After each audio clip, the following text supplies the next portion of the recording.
This episode of The Nobody Guide to Life is part of a special series called Hosting the Hosts. Our guests in this series are podcast and radio hosts who are gracious enough to have me on their shows to talk about the Nobody Bible and the concept of nobody. They all have interesting shows and stories of their own, and I've asked them to share them with you. I hope you enjoy it. Welcome to The Nobody Guide to Life, where we provide tips and tools for personal growth, personal development, and your spiritual journey that you can use right now in your everyday life. I'm J.A. Plosker. Thank you for joining us. You can always find out more at thenobodyguidetolife.com, or you can check us out at Twitter and Facebook at Nobody's View, or you can join our Facebook group, Simple Spirituality. If you like what you hear on the show, we'd welcome a subscription or a review. It really helps, and we really appreciate it. I remember growing up, the word coach, that meant the person who showed up at PE class or carried the whistle and the clipboard for the football team. But times change, and today that word coach has taken on a life of its own. It's more than sports. Coach can refer to a person who partners with you to help you realize your potential, your goals, to make a career transition, maximize your creativity, tap into your spirituality, or so many other things. You've probably seen the word on a business card or a book, and you probably have questions. And my guest today is the perfect person to ask. Luke Iorio is a dad, a spouse, an entrepreneur, a conscious growth strategist, coach, blogger, podcaster, a wide-angled observer, and enthusiastic participant in the game of life. And he seeks to ask and answer what's truly possible. Luke became the president of the Institute for Professional Excellence in Coaching, or iPEC coaching, at age 32, and has since graduated more than 11,000 coaches, leaders, athletes, and professionals across 44 countries, all of whom share his vision and desire for expanding our human potential and creating lasting conscious change. Luke's been quoted all over, including the Huffington Post and Fox Business, and now he's taken to the airwaves with his wonderful podcast, One Idea Away. And he's here today, and I'm so happy to have him. Welcome to the show, Luke. Jay, thanks for having me here. I've been looking forward to having this conversation with you for a while. Yeah, for my listeners, Luke had me on his show, One Idea Away, and it was just wonderful. Go check out that podcast. He's got some really amazing folks on there, and it's just a fantastic podcast. So, Luke, on your show, you asked me my favorite 80s song. Now, come on. I got to ask you the same question. Favorite 80s song? I would probably have to go with Glory Days. Ooh, actually. Good choice. Yeah, because I think the thing about Bruce, and not only I am from New Jersey, so I'm a little biased here, I will put that out there, but it's the stories that he tells through his songs. Right. And to me, Glory Days is just one of those fun, bittersweet kind of songs that just stirs you up. And I don't know, every time I hear it, I know so much of what's been connected to that song for me through the years. And as a fan of mindfulness, you really have to love that song, because don't dwell in the past. Don't dwell in the past. You got it. What a great choice. So, Luke, what is a coach? How do you think of coaches and coaching? First thing is I absolutely loved where you began in some of the intro, because when I found this field, and it's now coming up on 15 years ago, it was just purely through happenstance. I received an email that was kind of requesting some information from me as a consultant. I saw coaching at the end of the website, at the end of the URL. And I clicked on it, fully expecting that I would see something about sports coaching, because I grew up playing baseball and basketball and all these sports. And so I thought this was going to be really cool. It'd be a great company to consult for. Had no idea what I was getting myself into. And so, and that's how most people think of or have heard about this term coaching, is they just don't have a frame of reference other than something like that. And so very early on, coaching was originally thought of as almost similar to a stagecoach, meaning how do you get from point A to point B? And a coach was somebody who would help facilitate you through that process. And the very early days of coaching were very much like that. It was sequentially driven, meaning what are the steps? How do we think out the actions, and how do we move you forward in that regard? However, coaching has become a significantly more sophisticated over the course of, I'd say, the last 20 to 25 years of its maturity process. And that's for a number of reasons. The two probably most important right now to me, one is where we've been a pioneer and a forerunner in. The second is something that we've incorporated through the years.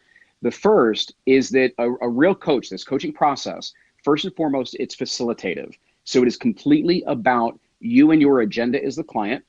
It's a recognition that you as the client, you may not always realize it at that moment, but you actually have so much of the insight and the wisdom and the answers that you're looking Right. for. And it's usually about clearing away that which, is clouding your vision, clouding your perspective, or clouding your perception from you seeing what it is that you really already truly Right. know, and then helping you build the confidence and the clarity and everything else around it. So as part of that, one of the things that we've done and been a pioneer in is really the way that we approach it from a standpoint of human understanding, a human consciousness framework. So that what many people don't realize is that the actions that we take, a lot of the behaviors that we have, even a lot of the choices that we make, they come from us operating under a default condition, a way we've been programmed to see the world, react to the world, and all the experiences that we've had up until now kind of force our choices. And we don't even really realize how that all Right. works. And so a consciousness-based approach really helps people reverse engineer that process to say, well, if this is the result that I want, these are the actions that correspond with getting that type of result. Now let's work backwards and figure out, well, what are the feelings that create those actions and infuse them with the type of action you need to take? What are the thoughts and perceptions that fuel those feelings? And what are the beliefs, the desires, all of the things that actually lay below your level of thinking that are actually going to create your reality and create the way you operate in life? That's really the type of approach and understanding of philosophy that goes into the methodology that we use from a facilitative coaching process. The second part of which is really emerged over the last 20 years, almost in parallel with the maturing of the coaching process, the coaching industry, has been the positive psychology Right. movement. Positive psychology coming from Martin Seligman making an extraordinary speech in front of the American Psychologists Association, and basically announcing we've got to do our model differently. We've got to approach it from not just what gets people back to a state of functioning or health, but how can we bring about optimal living?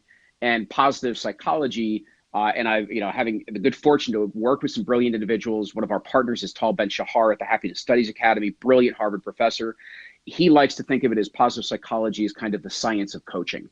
And so That's a lot of the interesting. reasons why coaching works, positive psychology is catching up to and saying, yeah, in fact, it works. Here's why it works, and here's the demonstrable evidence of why it works. So, okay, there's so much packed in there about that takes us, like you said, into these ideas of consciousness, into Mm-hmm. positivity, happiness, clearing the Mm-hmm. clouds away. I can hear so many echoes in there of Buddhism and Mm-hmm. so many of these ancient traditions coming through. And there's Sure. so much in there that's rich. How does that look for somebody listening who may not know where to start? There Yep. are so many choices out there for finding a coach. If somebody wants Mm-hmm. to team up with an iPEC trained coach, how does that process look? What does it look like? Right. So, two parts of it. First is when you think about coaching and coming to it. Let's start there, and then we'll talk about getting a coach, as it were, Right. second. One of the things that we really want to consider for ourselves is number one, what is sort of that issue that we are trying to work ourselves through right Right. now? And what's the surface level of that, and what's probably a little bit underneath it? And some of this you'll do on your own. Some of this you'll need to maybe sit down for a complimentary session or consultation, as it were, to understand. But you want to think about if it's okay, my career, my career path right now is unfulfilling for me, and it's something that I'm struggling with.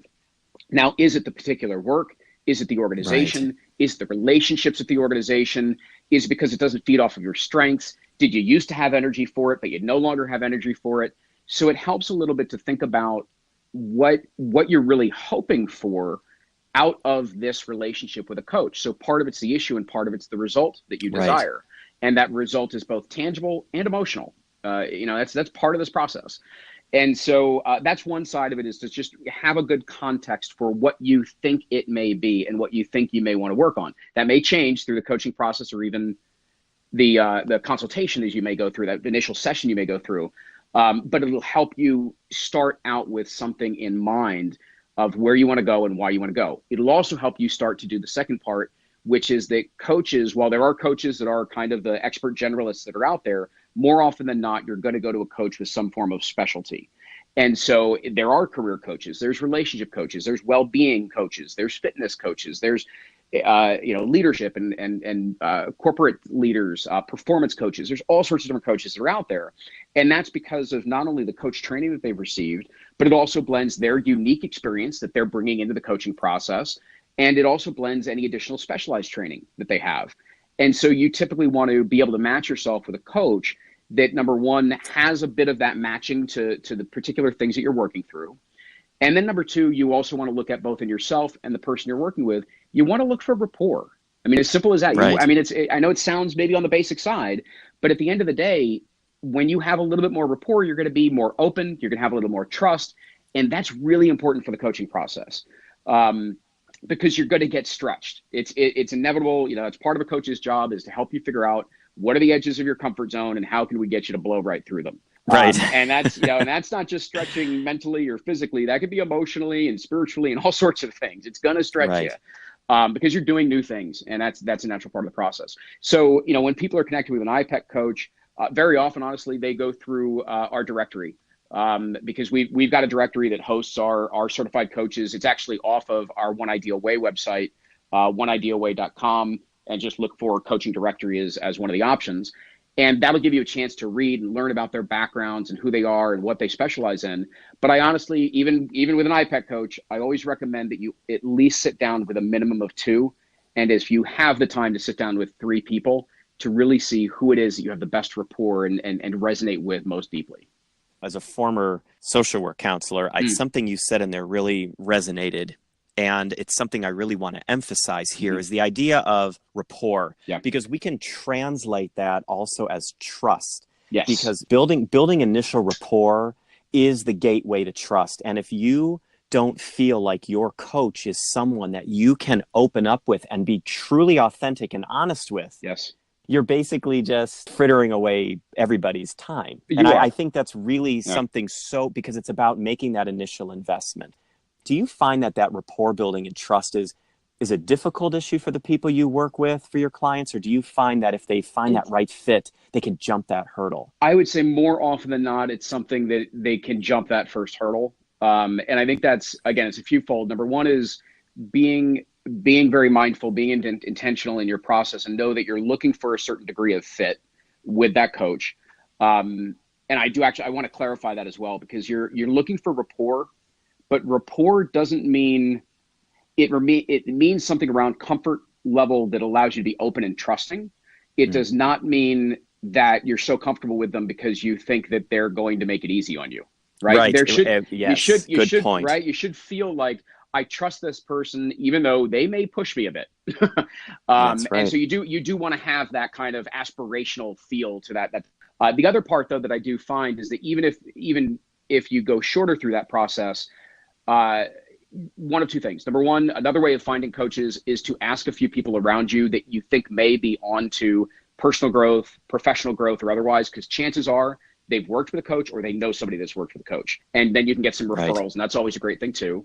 And honestly, that's part of what coaches are. To me, one of the best coaches in the world, especially early on in that process, is going to indicate where they think there is and isn't fit with a potential client. And you can feel the genuineness, the authenticity of the way that they do that. So if you feel like they're trying to enroll you into a program or something like that, they may not be a great fit for you. If it's based on excitement or inspiration or something, great, then that's part of where you want to be. But otherwise, it should feel like it's the right thing to do for you. And there should be that dynamic, and you should feel that that's a very authentic, genuine connection with the person that you're sitting down with. How does this process differ from therapy or consulting, or does it? Where does a coach sit in that process? Sure. Well, from therapy, I think, and this is a little bit more on the traditional lines, because I do think there's a lot that's evolving in therapy, especially because of positive psychology and things like that. Right. However, traditionally speaking, most of therapy is there very specifically to treat some form of a well-being or health-related type of issue, mental illness type of issue, where there is something that is causing some form of either dysfunction, something that is causing this individual to truly be significantly held back in a particular area or many areas of their life, so much that it is creating dysfunction within that life in some capacity. So a therapeutic intervention is going to be based off of diagnosis. It's going to be more clinical, and it is a specific line of health treatment to get that person back to being well. And it's very critically important. It's absolutely needed by, in many, many different instances within this world, but it's there for a different purpose than coaching. Coaching is much more of kind of what happens then. And it's more on that positive psychology kind of orientation as well, which is that this is about optimal living. So there isn't anything there that particularly is creating a real true dysfunction with the individual. It's something that just something is off. Something isn't the same. Something's not as exciting. The person maybe is doing well, but they're not totally fulfilled or satisfied with their life. They might even be doing good, but they're not doing great. So we're talking about optimizing the life that you have. It's, so many people that we speak to that are out there, and I've even seen research on this very recently, of that one of the greatest concerns that's out there right now is that people believe that they are significantly under performing against their potential, and they have no idea what to do about it. Right. That's coaching. That's right. That's the land of coaching. And that's really where we most often play. Now, just the one distinction from consulting to coaching, consulting more than anything else is you're going to somebody with a very specific set of knowledge, expertise, so that they can turn around and say, here's exactly the problem you're having. Here's the exact steps that you're going to take. Here's the way that we're going to do it. And this is the way that we're going to oversee the implementation of that. So it's a very directive type of process, as opposed to something that's going to be much more driven based off of who you are, your unique values, your unique strengths, your unique answers to what it is that's going to solve whatever it is that you're going through at this time. So it kind of flips where the expertise and the importance lies with the consultant for fixing an issue. With a coach, their expertise is in the process, because the expertise we want to draw out is within the client.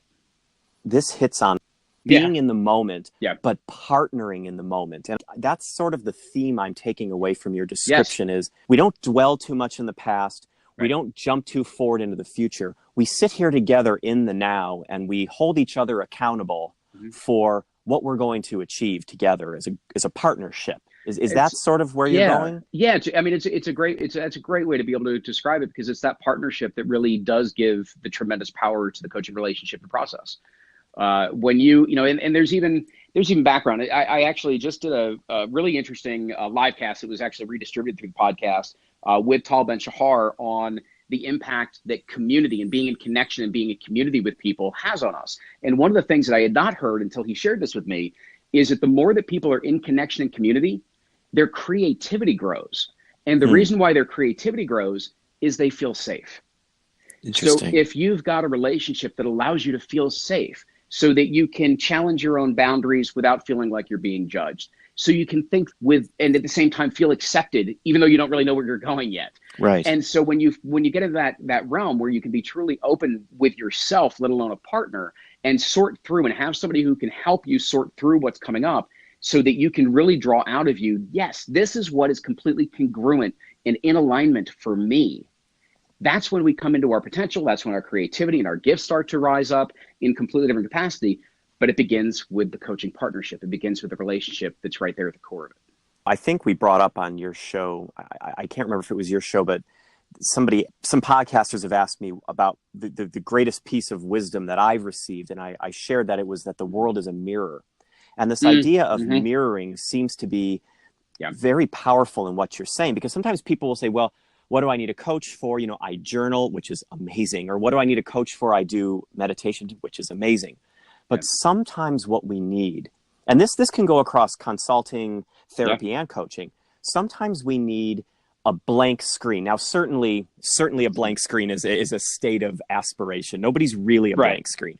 But striving for objectivity, having someone sit with you and play the role of, did you hear what you just said? Now I'm going to take you back to what you just said. And we're going to work through that. The idea of reflective listening. How powerful is that tool in what you do? Oh, I think that's a wonderful way of saying it in terms of reflective listening, because when we don't really truly hear what we say. We don't we don't hear the inconsistencies or the tonality or the energy or the emotion. And, because we're living around and walking around in our own movie. So we don't usually step out of it and look at ourselves as a character in the movie. Right. And the job of a coach is, one, to be somebody who's sitting in the audience, helping the characters start to understand who they actually are. And then number two, inviting you out of your own movie. Right. So that you can sit next to the coach and look back up at your life and go, oh, wow, I didn't realize I do that.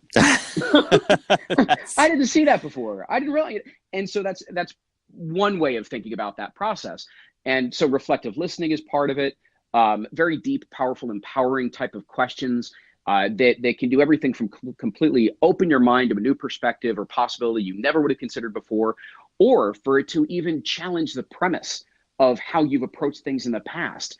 Because so much of what we get within our lives, as an example, is presupposed. Right. It's if we believe that something is going to be hard, and that's somewhere within our language, and we don't realize that we're talking about this hard work and our nose to the grindstone and everything else.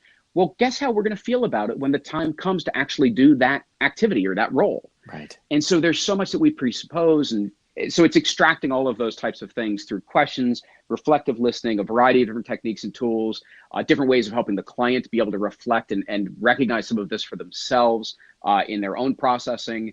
It's different types of techniques that help people process through logically, emotionally, even intuitively through some of the challenges that they might be facing, as well as some of the aspirations and dreams that they're really looking to step into. Right. And it can take the practices that you do to another level. So if Yes. you're having things come up for you in meditation, or even if you keep Yes. the most detailed journal, there's a piece here that's really important to talk about. And it's the idea of accountability. So we can identify for ourselves all the places we think we need to work, but then we put the journal down or we hang up the phone with our friend and we move on with our day. But a coach can be that accountability partner. Hey, remember that thing you said to me yesterday? I just want to check in. And it doesn't allow you to forget about all the wonderful things that you're uncovering about yourself. And I think that sounds like it goes with that partnership, and it can go beyond what a friend can do, because sometimes friends don't want to hold us accountable. Friends never want to hold us accountable. Yeah. I mean, I don't, I go through this with my own good friends and colleagues and everything else.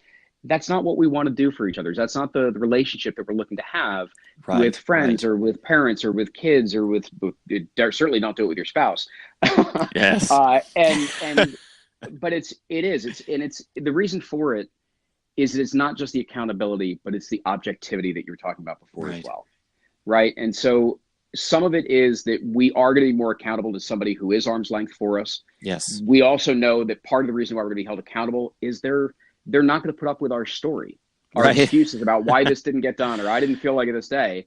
And, they're going to hold us and even hold that mirror, like you said before, up to us for us to see those types of patterns. Right. So it creates a very, very different type of dynamic. And it's a very different relationship for that reason. I want to ask you how, and I mean, of course, you don't have to answer this. It's okay. But I'm curious to know how coaching has benefited you.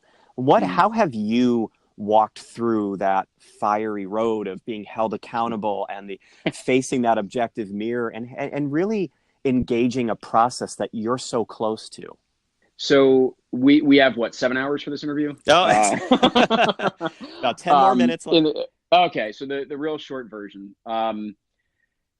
I think my first exposure to coaching was not in the type of coaching that we're describing here per se, but I was really, really fortunate that when I was growing up, I was a very reserved, very shy child. I was basically a wallflower. And interestingly, that you mentioned and used your description of that fiery, et cetera. Part of that was because my house burnt to the ground when I was 5. And I became very quiet. Yeah, I became very quiet. I became very reserved. I became very drawn into myself. And that was my modus operandi. And I became a wallflower through, all the way through my adolescence and moving off into college. But I was really fortunate because I had a father who had studied personal development for 30 or 40 years. Wow. And so when I went off to college, I was introduced to people like Napoleon Hill and Og Mandino and Dale Carnegie. And it was just books that my father would give me. And I just started reading them, and it started kind of opening me up to this other possibility. So I didn't know that would kind of prime me for my interest in coaching many years later. But it did get me interested in the idea of human potential and psychology and motivation and things like that. Anyway, fast forward years later, interestingly enough, what led me to make a lot of changes in my life, which led me to coaching and ultimately joining iPEC, was that 20 some odd years after I'd experienced the house fire, I was standing outside of Hoboken Terminal across the Hudson River on 9/11 and watching the towers go down. It was on every level that I can't even describe. It fundamentally changed and opened me up. I can't say opened me up. It broke me open. Wow. And it reconnected me and reopened me to an emotional part of who I am and an intuitive part of who I am. because I literally could not hold it back anymore. I mean, I literally that night, having seen and gone through some of the things that unfolded that day, I found myself in a church just on my knees crying for hours. Wow. I couldn't hold it in anymore. And that actually led to a series of choices that led me to coaching.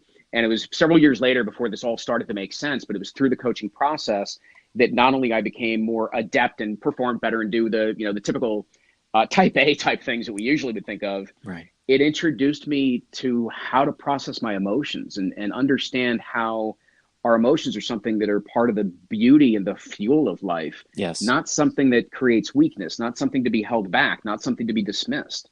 Once I started to do that, my intuition opened up to a completely different level, meaning that I started flooding in different creativity and innovation and ideas that not only helped the business, but it helped my relationships. It helped my life at home. It helps me with my kids. And so it connected me. And I guess the really the way I can talk about it today is it connected me more to who I truly am, to my true self. Right. And I feel like because of coaching and because of what I now know and all of the things I've integrated within that framework, I feel like I'm more in alignment, more congruent to who I truly am today than I ever could have hoped to be otherwise. And the only reason to me for that is I've had some extraordinary circumstances at different times, but if I didn't have a conscious way of processing that, and if I didn't have certain coaches along the way as well as part of my journey of these last 15 years in coaching, I never would have been able to understand or see or reflect or act within the world the way that I do today. Wow. I can hear when you talk about your role at iPEC and what you do, I can just hear how much you want to share that with others. You mentioned to me that you do challenges. How do you do that? What does a challenge look like? So taking your powerful story and your passion for coaching, what does a challenge do to bring people around to that idea? So there's the professional side of what we do, which is training coaches.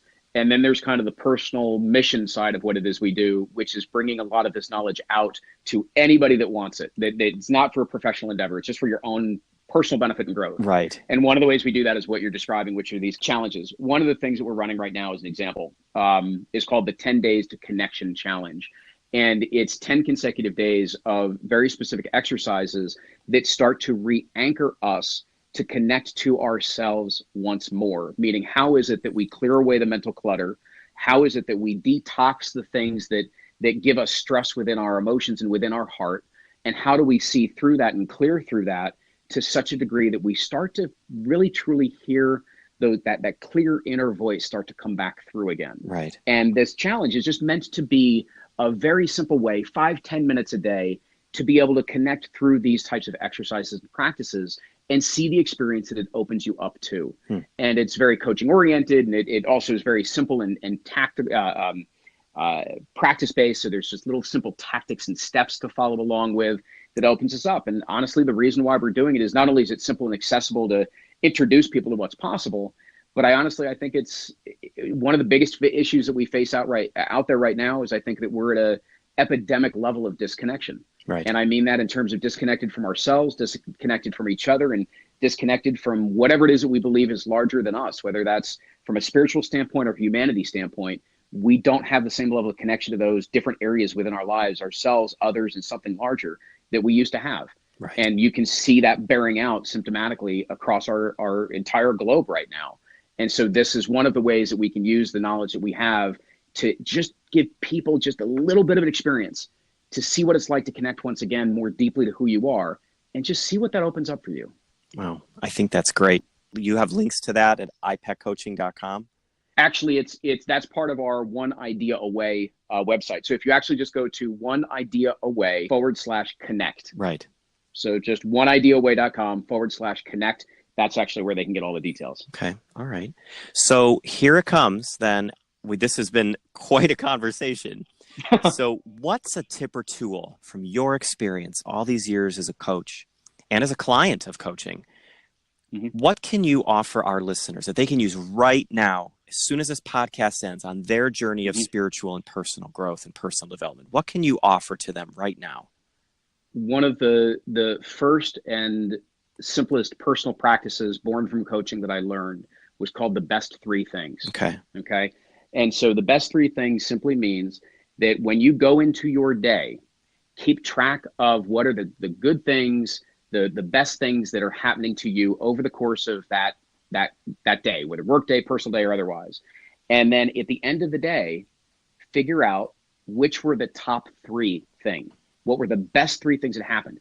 If you do that, and this is actually now, which I'm pleased to say it took many years before the research was done, this is now research that if you do this for even just 21 days, the habit forming 21 days, as it were, it actually affects your baseline level of happiness, because you now start to go into every day looking for the good things. Interesting. You're looking for what's going well for you, what's going right for you, and that starts to rewire our nervous system. It starts to rewire our perceptions. So it can be as simple as write down the best three things that happen to you each day, and if 4 or 5 or 6 great things happen to you that day, at the end of the day, still figure out what were the top three, and it will change the way that you begin to experience your days, your weeks, your months. Wow. So what's one of your top three today? And it doesn't have to be this interview. I will say that on the list would certainly be this interview. And the reason why is the work that you're doing, JA, to introduce people to this, the Nobody Bible and this everyday type of spirituality. I think that's so much, even what I talk about in terms of connection, is it gives people that chance of how do we bring the things that we really truly care about, the things that we really truly believe, but how do we use that on a practical level, an everyday pragmatic level. And I just really appreciate being here with you to be able to share what I get to share. I mean, this is my favorite stuff in the world to talk about, obviously. I enjoy that. And for you to create the type of space that you do, to be able to do that, as well as your own messages and your own work, I think is extraordinary. So to be part of that, that's easy. This is definitely one of those things. Well, thank you. I appreciate that. And to my listeners, again, Luke's show, I'm not an investor in iPEC coaching. Luke had me on his show, and his passion is just really quite extraordinary. And so thank you so much, Luke, for being here with us today. I didn't have a podcast when I was on your show, and I knew the moment I launched you were going to be there. So just thank you so much. Much appreciated. So happy to be here. Even if you're not a sports fanatic, you can still benefit from a coach. If you think that path may be for you, like Luke said, investigate, ask questions. This is an accountability partner. Ask them questions. Hold the coach accountable. So important. Find a coach you click with. See how it can work for you. But most of all, no matter where you are on the road to your dreams, never give up. You never know when you're one day away, one action away, or as Luke might say, one idea away from seeing your dreams become reality. You can find out more about iPEC coaching at www.ipeccoaching.com. and the amazing podcast at www.oneideaaway.com. The links to that challenge will be in our show notes at thenobodyguidetolife.com. And remember, you can always find out more about what we're doing at thenobodyguidetolife.com, or you can reach out to us on Twitter and Facebook at Nobody's View, or join the Facebook community Simple Spirituality. If you like what you hear on this podcast, please consider a review or a subscription. We really appreciate it. It really helps. Keep practicing and have a good week.